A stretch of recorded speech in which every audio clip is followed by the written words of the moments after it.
नमस्कार, मैं हूं हेमेंद्र शर्मा और आप देख रहे हैं एमपी राउंडअप। मध्य प्रदेश की पूर्व मुख्यमंत्री उमा भारती ने प्रदेश के वर्तमान मुख्यमंत्री शिवराज सिंह चौहान पर शराबबंदी को लेकर गंभीर आरोप लगाए हैं।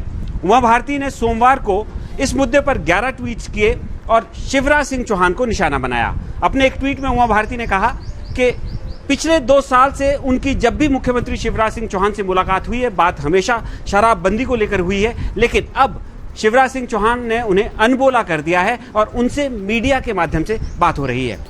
उमा भारती के इन आरोपों पर भारतीय जनता पार्टी और शिवराज सिंह चौहान ने तो फिलहाल रिएक्ट नहीं किया है, लेकिन कांग्रेस पार्टी और दिग्विजय सिंह जरूर मजे लेने की कोशिश कर रहे हैं। तो क्या होगा उमा भारती के शिवराज सिंह चौहान के अटैक का इम्पैक्ट?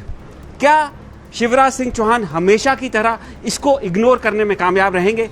यदि नहीं तो उमा भारती का क्या होगा? और फाइनली प्रदेश में शराबबंदी का क्या होगा? इन सभी मुद्दों पर आज हम बात करेंगे senior journalist mister Arun Dixit से, लेकिन पहले एक नजर प्रदेश की बाकी अहम खबरों पर। खरगोन के वनग्राम सिवरेल में राष्ट्रीय स्वयंसेवक संघ ने रविवार को पहली बार पथ संचलन किया। इस पथ संचलन में 5 से 14 साल के आदिवासी बच्चों ने हिस्सा लिया। पथ संचलन में लठ तलवार के साथ आदिवासी युवा तीर कमान लेकर शामिल हुए। ऊर्जा मंत्री प्रद्युमन सिंह तोमर ने सोमवार को ग्वालियर के कोटेश्वर महाराज मंदिर से पदयात्रा शुरू की। 4 दिन चलने वाली इस पदयात्रा का समापन दतिया की पीताम्बरा पीठ पर होगा। 90 किलोमीटर की इस यात्रा में 4 जगहों पर जन समस्या निवारण शिविर भी लगाए जाएंगे। मध्य प्रदेश में बुलडोजर मामा का अपराधियों के खिलाफ कैंपेन लगातार जारी है। सोमवार को हरदा में एक होटल को गिराया गया, जिससे 4 दिन पहले 2 महिलाओं और 2 पुरुषों को संदिग्ध अवस्था में गिरफ्तार किया गया था। पुलिस का आरोप है कि इस होटल से सेक्स रैकेट चलाया जा रहा था। और अब बारी उमा भारती की शराबबंदी को लेकर शिवराज सिंह चौहान पर किए गए अटैक की। हमारे साथ मौजूद है senior journalist mister Arun Dixit. Sir, आपका स्वागत है। उमा भारती कह रही है कि शिवराज सिंह चौहान से उनकी बातचीत बंद हो गई है पिछले 2 साल से, लेकिन जब भी बात हुई थी शराबबंदी को लेकर बात हुई थी और अब जो है बातचीत नहीं हो रही है। देखिए, मेरा ये मानना है कि उमा भारती सन्यासीन जरूर हैं, भगवा कपड़े पहनती हैं, लेकिन सच से थोड़ा दूर रहती हैं। सच हमेशा नहीं बोलती हैं वो। उमा भारती और शिवराज सिंह के बीच अबोला, जिसको उन्होंने अनबोला कहा है, वो अबोला 2005 में तब शुरू हुआ था जब प्रमोद महाजन ने भाजपा विधायक दल के नेता के रूप में शिवराज सिंह का नाम प्रपोज कराया था और उमा भारती चाहती थी कि उनका कोई समर्थक बने। तब जो युद्ध शुरू हुआ वो आज तक जारी है, वो कभी कम नहीं हुआ। वो 84 से लेकर और 22 मार्च जो जिक्र किया है उसमें सच दूर दूर तक नहीं है। दरअसल सामान्य बातचीत बंद हुए तो बहुत समय हो गया है। उमा भारती जो कहती हैं उसके अर्थ वो ढूंढती हैं, या तो उन्हें पता नहीं लगता है वो क्या कहने जा रही हैं। शिवराज सिंह चौहान से उनके रिश्ते, वो मुख्यमंत्री बने उसके बाद से न कभी सामान्य थे न सामान्य हैं, और मुझे नहीं लगता कि सामान्य होंगे। तो सर, ये शराबबंदी का जो इश्यू उन्होंने उठाया, इसको लेकर वो कितनी सीरियस है? क्या इसको एक सिर्फ बहाना बनाया जा रहा है या वाकई में शराबबंदी को लेकर सीरियस है? देखिए, अगर वास्तविकता देखें तो ये एक बहाना है। शराबबंदी संभव नहीं है। एक गुजरात का उदाहरण लें, जहां बहुत पहले से शराबबंदी है, लेकिन वहां आपको हर तरह की शराब हमेशा मिलेगी। पूरे देश से वहां शराब पहुंचती है और अवैध कारोबार शराब का गुजरात में सबसे ज्यादा। उसके बाद पटना में, बिहार में ये प्रयोग हुआ। वहां देखिए, हर महीने जहरीली शराब से लोग मरते हैं। अवैध शराब का कारोबार पूरे आसपास के राज्यों से चल रहा है। हरियाणा में नहीं हुआ सभी। ये संभव नहीं है। ये इसलिए संभव नहीं है, सरकारों की अर्थव्यवस्था शराब पर टिकी, एक तथ्य तो है, लेकिन शराब हमारे समाज में इतनी गहरी जड़ें जमा चुकी है कि अब उससे समाज का कोई वर्ग अछूता नहीं है। अभी तक कहते थे गरीब गुरबा ज्यादा शराब पीते हैं, लेकिन हर वर्ग शराब पीता है।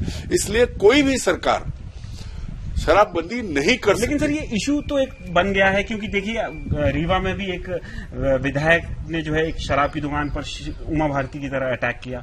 फिर प्रदेश में कई जगहों पर, ग्वालियर में भी प्रदर्शन हो रहे हैं, महिलाएं भी कैंपेन कर रही हैं। तो एक तरह से एक मुद्दा बनाने में तो उमा भारती कामयाब हो गई। हेमंत जी, मुद्दा अलग है। जहां जहां आंदोलन हो रहे हैं वो शराब की दुकानों की लोकेशन को लेके हो रहे हैं, शराब की दुकान के खिलाफ नहीं है। वो विधायक जो रीवा में बैठे, उन्होंने भी कहा इसको 1 किलोमीटर दूर खोल दो, शहर के बाहर खोल दो, लोग जाएंगे, पीने जाएंगे। ये सब चाहते हैं। जो लोग हैं वो उमा भारती के अलावा सब ये कहते हैं शराबबंदी नहीं, शराब की दुकानें दूर हों। स्कूल के पास हैं, मंदिर के पास हैं या अन्य संस्थाओं के पास हैं, शहर में बीच में हैं, उन्हें दूर कर दो। बंदी की बात नहीं कर रहे हैं, सिर्फ उमा भारती ये बात कह रही हैं कि शराब की दुकानें बंद होनी चाहिए। और जो किसी भी दृष्टि से, किसी भी एंगल से जिसको कहें, वो संभव इसलिए नहीं दिखता कि आज जो देश की अर्थव्यवस्था है, जो राज्यों की अर्थव्यवस्था है, बिना शराब के नहीं चल सकती। तो सर फिर इसका जो उमा भारती ने शिवराज सिंह चौहान पर जो धावा बोला है, इसका क्या इम्पैक्ट होगा शिवराज सिंह चौहान? देखिए, मुझे जो लगता है कोई इम्पैक्ट इसलिए नहीं होगा कि उमा भारती इस वक्त खाली है, उनके पास कोई काम नहीं है, उनका जो पूरा समर्थक वर्ग था वो पूरी तरह से उनसे दूर हट चुका है। जिन लोगों के भरोसे वो राजनीति करती थी और दादागिरी करती थी राजनीति में, वो सब उनसे अलग है। तो सर अगर कोई इम्पैक्ट नहीं होगा तो अगला नेचुरल क्वेश्चन ये है कि उसका इम्पैक्ट उमा भारती पर क्या होगा कि कोई इम्पैक्ट ही उनके अटैक का नहीं हुआ। दरअसल उमा भारती की पूरी कोशिश पिछले कुछ दिनों से आपने देखा होगा कि वो अपनी तरफ अटेंशन ग्रैब करना चाहती हैं लोगों, मोदी का और पूरे नेतृत्व का। जो पहले का नेतृत्व है वो तब सब किनारे पर है, उमा भारती को कोई भाव मिल नहीं सकता वर्तमान नेतृत्व में। और वो लगातार चर्चा में रह के, क्योंकि और कोई मुद्दा नहीं है, वो अपने लिए टिकट नहीं मांग पाएंगी, अपने लिए कोई पद नहीं मांग सकती। तो ये एक मुद्दा ऐसा है जो महिलाओं और बच्चों से और छोटी गरीब तबके से जुड़ा है। इसको लेकर के वो अपनी जगह बनाने की कोशिश कर रही हैं।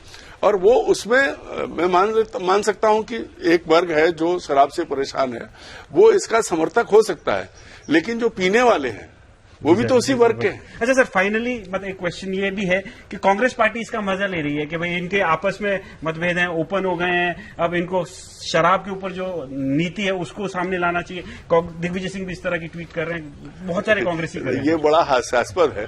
कांग्रेस जो अपनी व्यवस्थाएं ठीक नहीं कर पा रही, 3 में ना 13 में, ना 3 में ना 13 में। दिग्विजय सिंह जी का काम है, ट्विटर पर एक्टिव हैं, वो मुद्दे तो उठाते हैं, क्योंकि जैसे शिवराज सिंह को बड़ा भाई कहती है उमा भारती, वैसे ही दिग्विजय सिंह को भी बड़ा भाई कहती हैं। कभी उनसे सुनिए तो वो भी बड़े भाई हैं, उनके किले में भी जाके उन्होंने कथा कही है। मुद्दा यह है कि कांग्रेस के पास न तो जमीन पे कोई मुद्दा उठाने की क्षमता है। पिछले 2 साल में कांग्रेस सत्ता से बाहर हुई है और एक गंभीर मुद्दा राज्य में कांग्रेस नहीं उठा पाई है। ट्विटर पर कमलनाथ, ट्विटर पर दिग्विजय, ट्विटर पर पूरी कांग्रेस, वो वही चीची करते रहते हैं, नीचे कुछ नहीं है। किसी मुद्दे पर वो बात करने की स्थिति में नहीं है। अगर कांग्रेस सच में कुछ करना चाहती तो उसे जमीन पर उतरना पड़ेगा, उन मुद्दों पर बात करनी पड़ेगी जो वास्तव में मुद्दे हैं और जिनको लेकर जनता परेशान थी है, जिस वजह से इन्हें जिताया था। दरअसल कांग्रेसी तो अब पहले खुद सोच ले, फिर किसी का और का मजाक बनाए, खुद ही मजाक का पात्र बने हुए हैं। कांग्रेस तो खुद ही मजाक का पात्र है। तो उमा भारती शराबबंदी के मुद्दे को लेकर अपनी रेलेवेंस जरूर बनाना चाह रही हैं, लेकिन ऐसा लगता नहीं है कि जो उन्होंने शिवराज सिंह चौहान पर अटैक किया है उसका कोई खास असर उन पर पड़ेगा। जहां तक कांग्रेस पार्टी की बात है, वो खुद ही एक मजाक का इशू बन गई है। एमपी राउंड अप में आज सिर्फ इतना ही। कल फिर मुलाकात होगी, तब तक के लिए थैंक यू, गुड बाय।